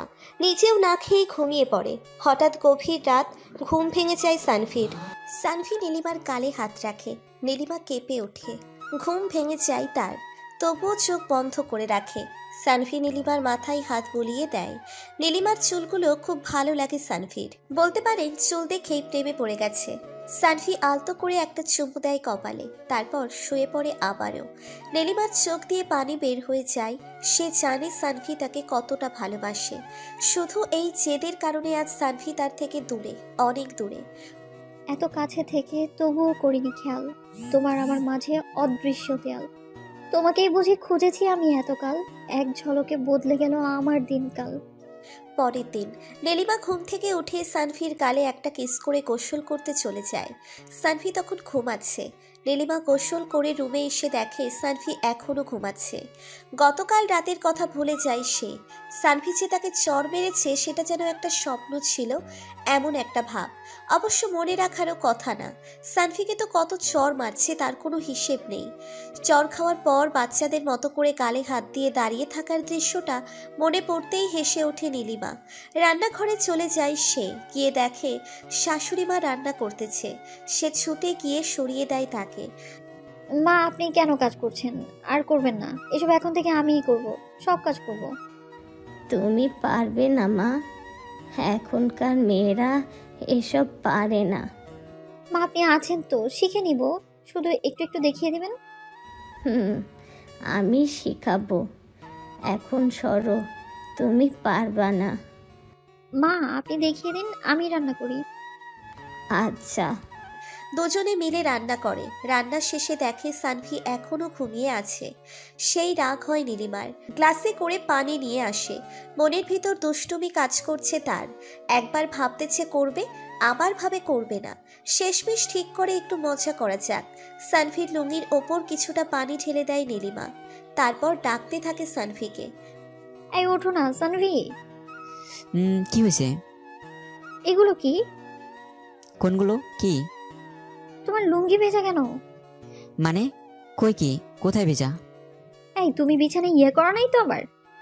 আমি তো কিছুই করি নাই। তাহলে তাহলে তাহলে কিছুই না, আমি পানি ঢেলে দিছি। ঘুম থেকে উঠতে দেরি হচ্ছিল তোমার, এই জন্যই তো। বলেই দৌড় দেয়, কিন্তু এগুতে পারে না। সানভি হাতটা ধরে ফেলে। তারপর একটা ঝটকায় ফেলে দেয় বিছানার উপর। তারপর বাকি পানিটুকু গ্লাস থেকে নীলিমার ওপর ঢেলে দিয়ে চলে যায় সানভি। নীলিমা বুঝতে পারল না সে কি এটা রাগ করে করলো নাকি ভালোবেসে। যাই করুক না কেন তাতে তার কি, এখন তাকে আবার কাপড় চেঞ্জ করতে হবে। সানভি নিজেও জানে না কেন করলো এটা। নীলিমা ড্রেস চেঞ্জ করতে থাকে আর সানভি গোসল করে। ওদিকে শিয়াম বেচারার অবস্থা খুবই করুণ। কান্না করে অবস্থা শেষ করে ফেলেছে। ছ্যাঁকা ট্রিট খাবে আজকে। সকাল সকাল গোসল করে পারফিউম মেরে জেল দেয় চুলে। তারপর হেয়ার স্প্রে মেরে বের হয় শিয়াম। পকেটে টাকা নেয় না খুব একটা। ডেটিংয়ে গেলে না হয় টাকা নেওয়া যেত, কিন্তু যাবে তো ছ্যাঁকা পার্টিতে। বাইকটা নিয়ে বেরিয়ে যায় শিয়াম। নেহা অপেক্ষা করছে অনেকক্ষণ ধরে। এমন সময় শিয়াম গিয়ে দাঁড়ায় নেহার সামনে। নেহা বাইকে ওঠে। শিয়াম প্রশ্ন করে, তুমি একা কেন? বয়ফ্রেন্ড নাই আর বাইকে কেন উঠলা? বয়ফ্রেন্ড দেখলে মাইন্ড করবে তো? না, মাইন্ড করবে না, ও তো রেস্টুরেন্টে থাকবে। আচ্ছা চলো। শিয়ামের রাগ হয় বেশ। জোরে জোরে ব্রেক কষে সে। বয়ফ্রেন্ড থাকা সত্ত্বেও আরেকজনের বাইকে উঠে মজা দেখাবে আজকে। সারা রাস্তা ব্রেক কষতে কষতে যায় শিয়াম। রেস্টুরেন্টের সামনে এসে থামে। মনে মনে বেশ খুশি হয় শিয়াম। যাক, খাওয়া দাওয়া ভালোই হবে। নেহা আগে ঢুকে একটা চেয়ারে বসে। শিয়াম দেখে কেউ নাই সেখানে। শিয়ামও ঢুকে চেয়ারে বসে বলে, কই তোমার বয়ফ্রেন্ড? রাস্তায় আসতেছে। এই, তুমি আসার আগে বলেছো ও রেস্টুরেন্টে বসে আছে। না, মানে আমার বয়ফ্রেন্ড নাই। কি? জি। শিয়াম বুঝতে পারে আজকে তার খবর আছে। সব টাকা তার পকেট থেকে খসাবে। তার চাইতে ভালো বিদায় নিয়ে চলে যাক। শিয়াম উঠে চুপি চুপি বাইরের দিকে যায়। নেহা ডাক দিয়ে বলে, ওই ছেলে, ওই কই যাও? কোথাও না, এখানেই। গরম লাগছিল তাই তো বাইরে আসলাম। এসি চলতেছে ভেতরে, আর তুমি বলো গরম। ও সরি, মিথ্যা বলার কি দরকার ছিল? মিথ্যা না বললে তো পকেট ভর্তি টাকা নিয়ে আসতে ডেটিং করার জন্য, তাই বলি নাই। মানে আমি জানি মিস্টার সিয়ামের পকেটে টাকা নাই। ট্রিট খেতে চলে আসছি, গার্লফ্রেন্ডের বয়ফ্রেন্ড ট্রিট দিবে। মানে বুঝো না কিছু? বুঝলাম না তো, বুঝিয়ে বলো। মানে আই লাভ ইউ। শিয়ামের চোখে অন্ধকার দেখতাছে। একদিনেই প্রেম? শিয়ামের বিশ্বাস হচ্ছে না ব্যাপারটা। তাই সে নিহার হাতটা ধরে এটা বোঝার জন্য যে এটা সত্যি নাকি মিথ্যা। কিন্তু নিহা বলে ওঠে, ওই লুচ্চা, আই লাভ ইউ বলছি, আর হাত ধরা শেষ, যা তোর সাথে ব্রেকআপ। বলেই বেরিয়ে যায় রেস্টুরেন্ট থেকে। শিয়াম আবালের মতো হা করে তাকিয়ে থাকে, বুঝতে পারে না কি হলো হঠাৎ করে। মাথায় হাত দিয়ে ভাবতে থাকে কি করলো। হাতটা তো চেক করার জন্য ধরছে, আর তাতেই ব্রেকআপ। এমন সময় নিহা আবারও এসে শিয়ামের হাত ধরে হ্যাচকা টান দিল। লতার পর টানতে টানতে নিয়ে বাইকে বসালো। নেহা পিছনে বসলো। নেহা শিয়ামকে জড়িয়ে ধরল, তারপর বলল, নদীর পাড়ে যাব, চলো। আচ্ছা। নেহা পিছনে বসে আছে ছেলেটার বোকামি দেখে। তার কত ইচ্ছে ছিল সাহসী একটা ছেলের সাথে প্রেম করবে, তা না উল্টে একটা বোকা ভিতর ডিমের সাথে প্রেম করতেছে। শিয়াম কিছুই বুঝতে পারছে না। একবার আই লাভ ইউ বলে, আবার বলে ব্রেকআপ, আবার জড়িয়ে ধরে। কিছুই বোঝে না, মেয়ে নাকি অন্য কিছু। যাই হোক, ভালোই হয়েছে, একটা রাগী গার্লফ্রেন্ড তো পেয়ে গেছে সে। ছ্যাঁকা খাইতে এসে গার্লফ্রেন্ড পেল, মনে মনে সেই রকম খুশি হয় শিয়াম। একটা শান্তশিষ্ট পুকুর পাড়ে গিয়ে বসে তারা। তোমাকে নদীর পাড়ে নিয়ে যেতে বলছি, পুকুর পাড়ে না। ঢাকা শহরে নদী কই পাবো? এর জন্য তো ঢাকার বাইরে যাওয়া লাগবে। ও তাহলে থাক, এটাই ঠিক আছে। হুম। কান ধরো। কেন? ধরতে বসি, ধরো, এত কথা কেন বলো? আচ্ছা, কান ধরলাম। এবার বলো, আমি তোমাকে ভালোবাসি। আমি তোমাকে ভালোবাসি। জোরে বলো। আমি তোমাকে ভালোবাসি। এবার চোখ বন্ধ করো। শিয়াম বুঝতে পারে না কি হচ্ছে তার সাথে এসব। শিয়াম চোখ বন্ধ করে। নেহা আলতো করে শিয়ামের ঠোঁটে একটা কিস করে, তারপর জড়িয়ে ধরে শিয়ামকে। শিয়ামের হার্টবিট 10 গুণ বেড়ে গেছে। এটা কি স্বপ্ন নাকি সত্যি বুঝতে পারছে না সে। নীরব দর্শকের মতো শুধু দেখছে কি হয়। তারপর দুজন অনেকক্ষণ আড্ডা দিয়ে বাড়ি চলে যায়। ওদিকে সানভি গোসল শেষ করে এসে খাওয়ার টেবিলে যায়। গিয়ে দেখে নীলিমা বসে আছে। সানভিকে দেখেই উঠে দাঁড়ায়। সানভির বাবা মা সবাই ওখানে। নীলিমা সবাইকে খাবার দেয়, সানভিকেও দেয়। তুমিও বসো, একসাথে খেয়ে নাও। নীলিমা বিশ্বাস করতে পারে না সানভি এসব বলতেছে। অবশ্য সানভি শুধু বাবা মাকে খুশি করার জন্য কথাটা বলেছে। নীলিমা সবাইকে খাবার দিয়ে নিচেও বসে পড়ে, তারপর খাওয়া শেষ করে। সানভি উঠতে যাবে তখন নীলিমা বলে, দই আছে, বসুন। নীলিমা ফ্রিজ থেকে দই বের করে সানভির প্লেটে দেয়। সানভির দই অনেক প্রিয়। নীলিমার দিকে একবার তাকায়, তারপর দইটুকু শেষ করে রুমে চলে যায়। এইভাবে সারা দিন রুমে বসে থাকতে তার ভালো লাগে না। কবে যে অফিসে যাবে ভাবতে থাকে সানভি। আমি রুমে বসে বসে ভাবতে থাকি, কবে যে অফিস যাবো। এই বোরিং লাইফ আর ভালো লাগছে না। আজকে বউর সাথে একটু রোমান্স করব। তবে আমি তোকে বউ হিসেবে মানি না। তাহলে ভাবতে ভাবতে হারিয়ে যায় সানভি ভাবনার জগতে। হঠাৎ নীলিমার ডাকে সানভির ঘোর কাটে। এই যে শুনছো, হুম। আজকে একটু শপিং এ যাবো, নিয়ে যাবা? ছোটকে নিয়ে যাও। আমি কেন? চলো না। আচ্ছা, বিকেলে যাব। Thank you. নীলিমা খুশি হয়ে জড়িয়ে ধরে সানভিকে। সানভি নিজেকে ছাড়িয়ে নিয়ে বাইরে চলে যায়। নীলিমা মনে মনে বলে, হয়ে যাবে, তুমি তো আমাকে চেনো না। ভালোবেসে তোমাকে আপন করে নিব। যতটা কষ্ট দিয়েছি তার চাইতে বেশি ভালোবাসবো তোমাকে।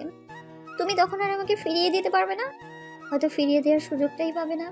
তবে জেনে রেখো, তুমি আমার হবেই। কিন্তু নীলিমা তো জানে না সে সানভির হয়ে গেছে সেই কবেই। ভালোবাসার মানুষকে ঘৃণা করা যায় না। শুধু বাইরে বাইরে একটা ভাব দেখানো হয় যে তাকে ঘৃণা করি, কিন্তু ভিতর থেকে যে ভালোবাসে সে কোনো দিন তার ভালোবাসার মানুষকে ঘৃণা করতে পারে না। সানভিও পারেনি, শুধু বাইরে দেখাচ্ছে সে তাকে ভালোবাসে না, কিন্তু ভিতরটা বারবার বলে সানভি ফিরে যা, কেন এমন করছিস, সে তো এখন তোরই বউ। আবার বিবেক তাকে বলে, কেন ফিরে যাবি, মনে নেই কি কি করেছিল তোর সাথে? প্রতিশোধ নেই, প্রতিশোধ। এইসব কথার ভিড়ে আজ সানভি দোটানায় পড়ে গেছে। দুপুর 2টোর দিকে সানভি বাসায় ফেরে। কলিং বেল বাজাতেই দরজা খুলে দেয় নীলিমা। সানভি নিচের রুমে যায়, তারপর ফ্রেশ হয়ে এসে খাওয়ার টেবিলে বসে। খাওয়া দাওয়া শেষ করে রুমে গিয়ে ঘুমানোর প্রস্তুতি নিচ্ছে, তখন নীলিমা এসে দরজা বন্ধ করে দেয়। সানভি চুপচাপ দেখে সে কি করে। নীলিমা এসে তার পাশে শুয়ে পড়ে, তারপর হাত ধরে বলে, সানভি, আমি ভালোবাসি তোমাকে। কিসের ভালোবাসা? আমি তোমাকে সত্যিই এখন ভালোবাসি। তখন বাসতাম না, কিন্তু এখন আমাদের বিয়ে হয়েছে। এখন কেন এত দূরে তুমি সানভি? নীলিমা দেখো, একটা কথা বলি, বিয়েটা কিন্তু জোর করেই হয়েছে।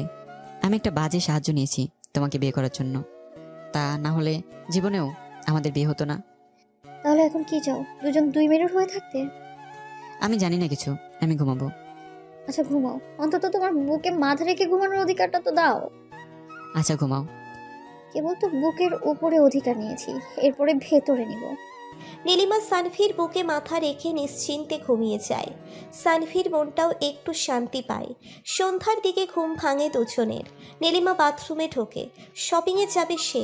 সানভিরও তো গোসল করা দরকার, কিন্তু বাথরুম তো একটাই। দরজায় টোকা দেয় সানভি।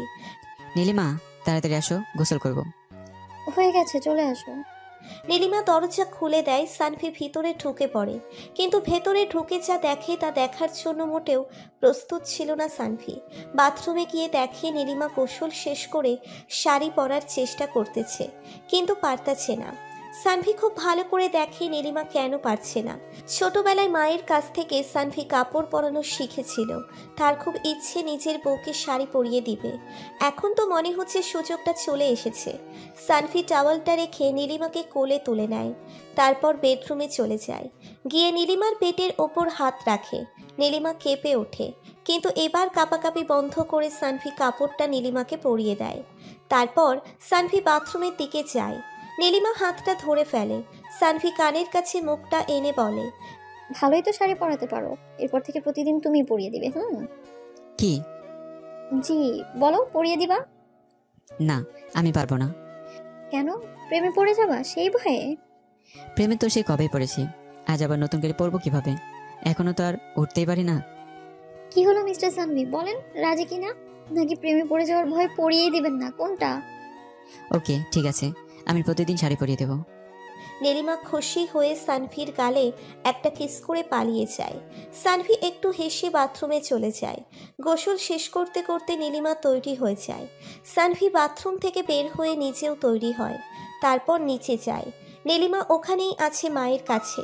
মাকে জানিয়ে দুজনে বের হয় বাড়ি থেকে। নীলিমাকে দেখে আজ বারবার ক্রাশ খাচ্ছে সানভি। কালো শাড়ি, ঠোঁটে হালকা করে লিপস্টিক দেওয়া, হাতে কাচের চুড়ি। দুজনে হাঁটতে হাঁটতে রাস্তায় চলে আসে। গাড়িতে যাবে না আজকে, রিকশায় যাবে। রাত্রিবেলা ঢাকা শহরটা রিকশায় ঘুরে দেখার ইচ্ছেটা খুব প্রবল সানভির।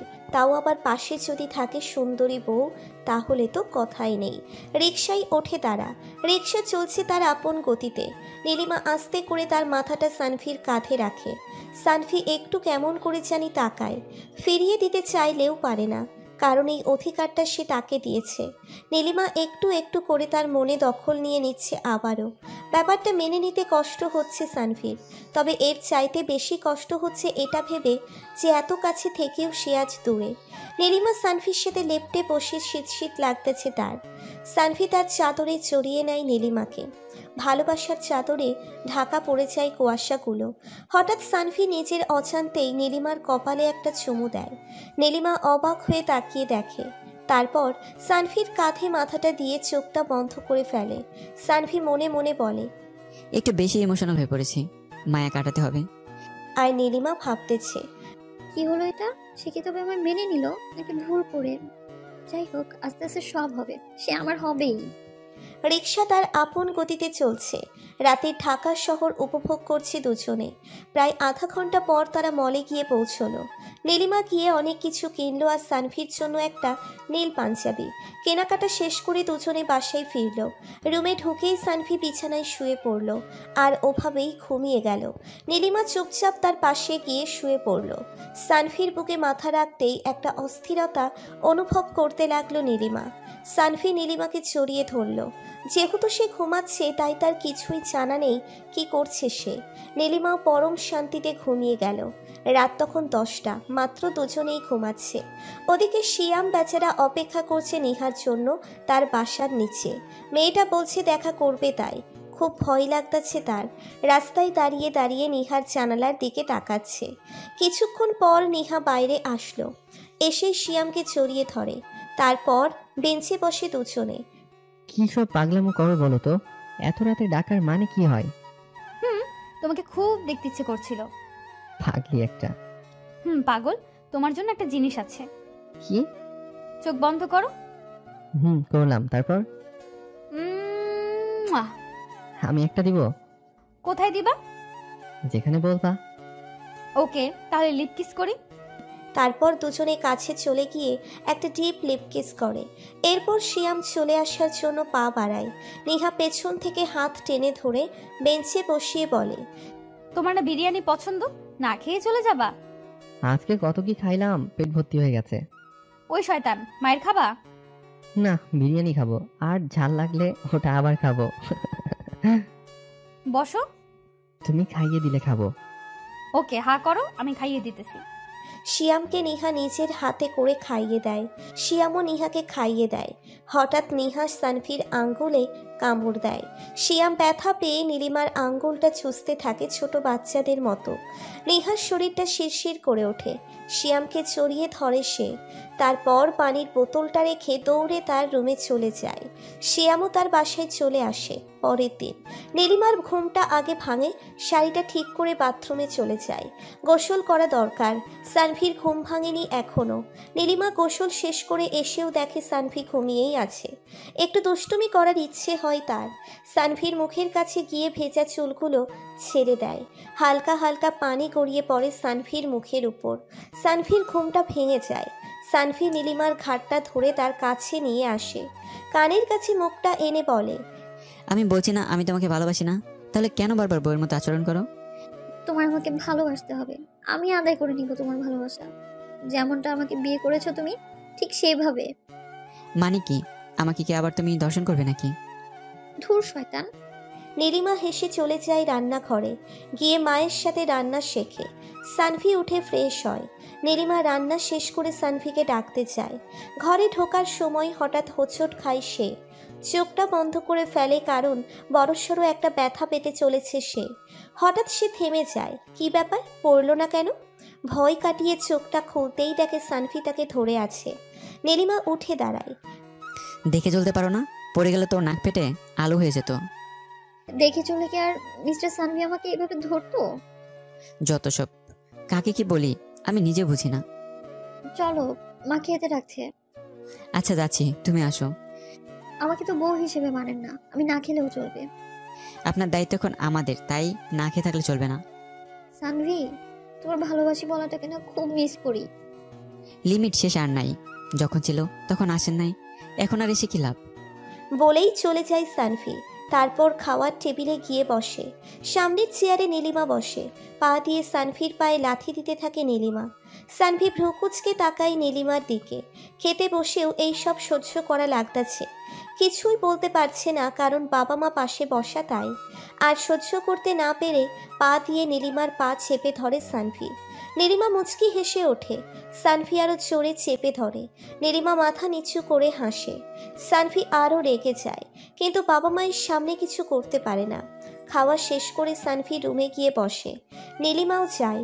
নীলিমা রুমে ঢোকার সাথে সাথে সানভি তার হাত ধরে টান মেরে বিছানায় ফেলে দেয়। এই মেয়ে, সমস্যা কি তোমার? একটু শান্তিতে থাকতে দিবা না? আমি আবার কি করলাম? কি করো নাই তাই বলো? খেতে বসে তোমার যন্ত্রণা আর ভালো লাগে না। তো আমি কি করব? আমাকে তো বউ হিসেবে মানোই না, তাহলে তুমি শাসন করার কে? হ্যাঁ মানি না, তাই আমার থেকে দূরে থাকার চেষ্টা করবা। আমি তোমাকে জাস্ট সহ্য করতে পারি না। আচ্ছা, এরপর থেকে তোমার কাছ থেকে দূরে দূরে থাকবো, হয়েছে? হুম। আমি ভেবেছিলাম তুমি আমায় ভালোবাসো, কিন্তু না, ধর্ষক কখনো কাউকে ভালোবাসতে পারে না। নীলিমা রাগ করে চলে যায় ওয়াশরুমে। ভীষণ কান্না পায় তার। কি দোষ ছিল তার? বারবার একটা কথাই মাথায় ঘুরপাক খাচ্ছে। সানভির থেকে দূরে থাকতে হবে। কেন বেহায়ার মতো ঘুরে তার পিছনে? তারও একটা পার্সোনালিটি আছে। পার্সোনালিটি।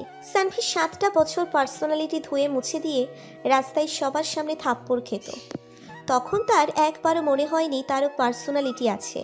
মনে হয়েছে ভালোবেসে মেরেছে লোকে, কি বলবে তাতে, আমার কি? আর দুদিনের অপমানেই পাল্টে গেল চিন্তা ভাবনা। যাই হোক, গল্পে ফিরি। নীলিমা ওয়াশরুম থেকে বের হয়ে দেখে সানভি রুমে নেই। সে দরজাটা আটকে দিয়ে নিঃশব্দে কাঁদে। সারাদিন আর সানভির দেখা মেলে না নীলিমার। চিন্তা হয় অনেক, দুপুরেও খেতে আসেনি। কোথায় গেল সে? অস্থির হয়ে ওঠে নীলিমার মন। বারবার ফোন দিতেছে, ফোনটাও বন্ধ। সন্ধ্যার পর সানভি বাসায় ফেরে। পকেটে 1 প্যাকেট সিগারেট আর একটা দিয়াশলাইয়ের বাক্স। বেশ স্বাভাবিকভাবেই রুমে ঢোকে। নীলিমা সানভিকে দেখা মাত্রই জড়িয়ে ধরে। সকালের কথা মনে হতেই ছেড়ে দেয়। সরি। সানভি ছাদে চলে যায়। একটা সিগারেট ধরায় সে। চেইন স্মোকারের মতো টানতে থাকে সে। বাসায় সিগারেট খাওয়া নিষেধ, তবে রাত্রিবেলা ছাদে কেউ আসে না তাই খাচ্ছে। তারও ভীষণ কষ্ট হচ্ছে। অনেক দিন হলো সিগারেট খায় না সে। কিছুটা হলেও শান্তি পায় সিগারেটের বিষাক্ত ধোঁয়ায় হৃদয় পুড়িয়ে। একটার পর একটা সিগারেট খেতে থাকে সে, আর চোখ দিয়ে গড়িয়ে পড়ে অজস্র নোনা পানি। প্রত্যেকটা ফোঁটা নীলিমার প্রতি ভালোবাসার প্রমাণ। বারবার থাপ্পড় খেয়ে যখন ফিরে আসতো, রাত গভীর হলে মুখ চেপে কাঁদতো সানভি। ভাবতো আর যাবে না কখনো তাকে দেখতে। কিন্তু পরের দিন সকাল হতেই মনটা কেমন জানি করে উঠত। বলতো একটাবার দেখে আসি আড়াল থেকে, আজকে আর সামনেও যাব না, কথাও বলবো না, চরও খাবো না, শুধু দেখেই চলে আসবো। কিন্তু পারতো না সে থাকতে। একবার দেখলেই ইচ্ছে হতো একটু কথা বলি, আর সামনে যেতেই নীলিমা প্রতিদিনের মতো একটা থাপ্পড় উপহার দিয়ে চলে যেত। রুটিন ছিল তার এটা। সানভি কতবার যে বলেছে আর নীলিমার সামনে যাবে না, কিন্তু পরের দিন ঠিকই তার সামনে চলে গেছে। বাসায় এসে কেঁদেছে, আল্লাহ ছাড়া কেউ দেখেনি তার কান্না, শুনতে পায়নি একটা ছেলের আর্ত চিৎকার, বোঝেনি কখনো নীলিমা তাকে। অপরাধী সে, ধর্ষণ করেছে নীলিমাকে, তার নেই কোনো বেঁচে থাকার অধিকার। সে তো সত্যিই বলেছে ধর্ষক কখনো ভালোবাসতে পারে না। ছাদের একদম শেষ প্রান্তে চলে যায়, সুইসাইড করবে সে, তার আগে সিগারেটটা শেষ করে নিক। মনে মনে বলে সানভি একটাবার নীলিমার কাছে মাপ চাওয়া দরকার। এখন না হোক গভীরটাতে হলেও তার কপালে একটা শেষ চুমু দিয়ে তারপর পাড়ি জমাবো দূর আকাশে। প্যাকেটে এখনও 8টা সিগারেট বাকি, আর একটা সিগারেট ধরায় সানভি। নেশা লেগে গেছে তার। সিগারেটটা শেষ করে রুমে যায় সানভি, গিয়ে শুয়ে পড়ে বিছানায়। নীলিমা খাওয়ার জন্য ডাকতে এসে দেখে সানভি ঘুমাচ্ছে, তাই ডাকে না সে। খাবারটা রুমে এনে রেখে সেও সানভির পাশে শুয়ে পড়ে। কাঁপা কাঁপা কণ্ঠে ডাক দেয় নীলিমা। সানভি। কোনো সাড়া নেই। গভীর ঘুমে আচ্ছন্ন সে। নীলিমা সানভির বুকে মাথা রেখে শুয়ে পড়ে। একটা অন্যরকম অনুভূতি কাজ করে তার মধ্যে। কেন জানি মনে হয় খারাপ কিছু ঘটতে চলেছে। নীলিমাও ঘুমিয়ে পড়ে। রাত গভীর হয়ে যায়। আশেপাশে সব কিছু স্তব্ধ, সবাই ঘুমাচ্ছে। সানভি জেগে ওঠে, খেয়াল করে নীলিমার মাথাটা সানভির বুকে, আর সে জড়িয়ে ধরে শুয়ে আছে। নিষ্পাপ একটা মুখ, খুবই মায়াবী। সানভির চোখ দিয়ে পানি গড়িয়ে পড়ে। ইচ্ছে হচ্ছে না সবাইকে ছেড়ে যেতে। নীলিমার মায়াবী মুখটার দিকে তাকিয়ে ইচ্ছে হয় অনন্তকাল এভাবেই তাকিয়ে থেকে কাটিয়ে দিতে পারবে সে। কিন্তু না, সেটা সে করবে না। জীবনের শেষ রাতটা আজ। মন ভরে দেখে নীলিমাকে। খুব ইচ্ছে ছিল নীলিমাকে জড়িয়ে ধরে ঘুমাবে সে, কিন্তু সেই ইচ্ছেটা আর পূরণ হলো না তার। বারবার মাথায় একটা কথাই ঘোরে, ধর্ষক কখনো কাউকে ভালোবাসতে পারে না। আমি ধর্ষক, আমার বেঁচে থাকার কোনো অধিকার নেই। অভিনয় ছিল আমার 7 বছরের ভালোবাসা, তাকে আপন করে পাওয়ার যে চেপে গিয়েছিল, তাই করেছি ওসব। আমি কখনো কাউকে ভালোবাসতে পারি না, কারণ আমি ধর্ষক। চোখ দিয়ে নীরবে পানি গড়িয়ে পড়ে সানভির। মাকে খুব দেখতে ইচ্ছে করে। নিজেকে ছাড়িয়ে নিয়ে মায়ের রুমের দিকে পা বাড়ায় সানভি। বাইরে থেকে মাকে দেখে চলে আসে সানভি। শেষ ইচ্ছেটা পূরণ করে সে। নীলিমার কপালে আলতো করে একটা চুমু দেয় সে। তাকিয়ে থাকে নিষ্পাপ মুখটার দিকে, কারণ আজকেই শেষ দেখা। আর হবে না কোনো দিনও দেখা। কমে যাবে পৃথিবী থেকে একটা ধর্ষক, একটা অমানুষ। সানভি বারবার নীলিমার কপালে চুমু খেতে থাকে। তারপর মনে হয় এবার সময় শেষ, আর দেরি করা ঠিক হবে না। শেষবারের মতো বলে, I love you Nilima, I love you, আমাকে মাফ করে দিও। তারপর সব মায়া কাটিয়ে চলে আসে ছাদে। নীলিমার মুখটা বারবার মুখের সামনে ভেসে ওঠে। ইচ্ছে হয় বেঁচে থাকার, কিন্তু আবার মনে হয় তার সেই কথা, ধর্ষক কখনো ভালোবাসতে পারে না। পরক্ষণেই মুড চেঞ্জ। নেই কোনো বেঁচে থাকার অধিকার তার। সমাজের সবচেয়ে বাজে লোক হলো ধর্ষণকারী, আর সেও ওই কাতারেই পড়বে। হোক যতই ভালো মানুষ, সে ধর্ষক। হয়তো কেউ জানে না, কিন্তু তার ভিতর থেকে অপরাধবোধ কাজ করে। এতদিন মনে হয়নি তার যে সে একটা ধর্ষক, কিন্তু আজ নীলিমার কথাই মনে পড়ে গেল। সত্যিই তো বলেছে সে। সবাই জানে একটা ধর্ষক কতটা খারাপ মানুষ, কতটা নীচ। সমাজের সবচেয়ে নিচের স্তরে তাদের বসবাস, আর মন তাদের নেই বললেই চলে। কিন্তু কেউ কখনো খুঁজে দেখে না ধর্ষকের ধর্ষণের পেছনের কারণটা কি। খোঁজার চেষ্টাও করে না। কেন করবে? মেয়েটা তো আজ সবার উপরে। তাদের একটা কথা সবাই বিশ্বাস করবে, কিন্তু একটা ছেলে যদি ওই কথাটাই বলে, কেউ বিশ্বাস করবে না। যাই হোক, এসব আমার ব্যাপার না। আমাকে মরতেই হবে, থাকবো না আর পৃথিবীতে। পকেট থেকে ব্লেডটা বের করে সানভি। এবার বেশ কনফিউশনে পড়ে যায় সে। ছাদ থেকে লাফ দেবে নাকি ব্লেড দিয়ে হাত কাটবে, কোনটা? দারুণ একটা আইডিয়া এসে যায় মাথায়। আগে হাত কাটবে, তারপর লাফ দিবে। বাহ, নিজের মনেই প্রশংসা করে ওঠে সে। ধর্ষকের বুদ্ধি বলে কথা, একটু তো শার্প হওয়ারই কথা। ব্লেডটা হাতের উপর রাখে সে, আলতো করে চালায় সে হাতের উপর। উপরের চামড়াটা কেটে যায়, হালকা কাটছে, একটু একটু রক্ত বের হচ্ছে। এমন সময় ফোনটা বেজে ওঠে। শালা কল আসার সময় পেলো না, আর এত রাতে কী বা কল দেবে? নাম্বারের দিকে তাকিয়ে দেখে নীলিমা। কল রিসিভ করতে চায় না, তারপরও করে। শেষবারের মতো কণ্ঠটা শুনতে ইচ্ছে হয় ভীষণ। কোথায় তুমি? ছাদে। এত রাতে ছাদে কি করো? কিছু না, ভালো লাগছিল না, তাই একটু হাঁটতে আসলাম। রুমে আসো। যাব, 10টা মিনিট সময় দাও। 20 সেকেন্ডের রাস্তা 10 মিনিট কেন লাগবে? বললাম তো সময় লাগবে। নীলিমা কথা বলতে বলতে ছাদে চলে আসে। সানভি নীলিমাকে দেখা মাত্রই ব্লেডটা নিচে ফেলে দেয়, তারপর শার্টের হাতাটা নিচে নামিয়ে দেয়। এত রাতে ছাদে কি? বললাম তো এমনি। এমনি মানে? এত রাতে এমনি এমনি কেউ ছাদে আসে নাকি? কি করছিলা বলো? কিছু না, তুমি যাও, আমি আসতেছি। তুমি আমার সাথে যাবা? তোমার সাহস তো কম না, আমাকে অর্ডার করতেছো? নীলিমার মনে হঠাৎ কোথা থেকে এত সাহস আসে বুঝতে পারে না। সানভির হাত ধরে টান দেয় সে। হঠাৎ গরম পানীয় কিছু অনুভব করে হাতে। হাতটা চোখের সামনে আনতেই ভয় পেয়ে যায় নীলিমা। রক্ত? মানে? তোমার হাতে রক্ত কিসের? কাপা কাপা কণ্ঠে বলে। সানভির হাতটা জোর করে সামনে এনে চাঁদের আলোয় দেখতে পায় হাতটা কিছু দিয়ে কাটা। নিচে তাকাতেই প্লেটটাও স্পষ্ট দেখতে পায় সে। সানভি, এগুলো কি? কি? কিছু না তো। কি করছিলে এগুলো তুমি? কই কিছু না, শুধু পৃথিবী থেকে একটা ধর্ষক কমিয়ে দিতে চাইছিলাম। নীলিমা কি বলবে বুঝতে পারে না, শুধু এটাই ভাবে আজ তার একটা কথার জন্য সানভি মরতে গেছিল। যদি সময় মতো না আসতো তাহলে সে আজকে সুইসাইড করত। আর কিছুই ভাবতে পারে না সে। ব্লেডটা হাতে নিয়ে সানভির থেকে দূরে চলে যায় সে। এরপর ব্লেডটা হাতের উপর রেখে বলে, সানভি, তুমি যে কাজটা করতে পারোনি সেটা আমি আজ করব। কি করছো তুমি? থামো, বলে নীলিমার দিকে এগোই। ওখানেই দাঁড়াও, সামনে এগুলো আমি ব্লেডটা চালিয়ে দিব বললাম। পাগলামি করো না নীলিমা, থামো। পাগলামি আমি না, তুমি করেছো এতদিন। যদি মেনেই না নিবে তাহলে বিয়ে কেন করেছিলে? রাস্তার পাশে ছেড়ে দিলে তো পারতে। নীলিমা চুপ করো প্লিজ। আজকে তোমার হাতে দুটো অপশন আছে, হয় তুমি আমায় ভালোবাসবা আগের মতো, নয়তো আমাকে চিরতরে হারাবা। সানভি এবার দোটানার মধ্যে পড়ে যায়।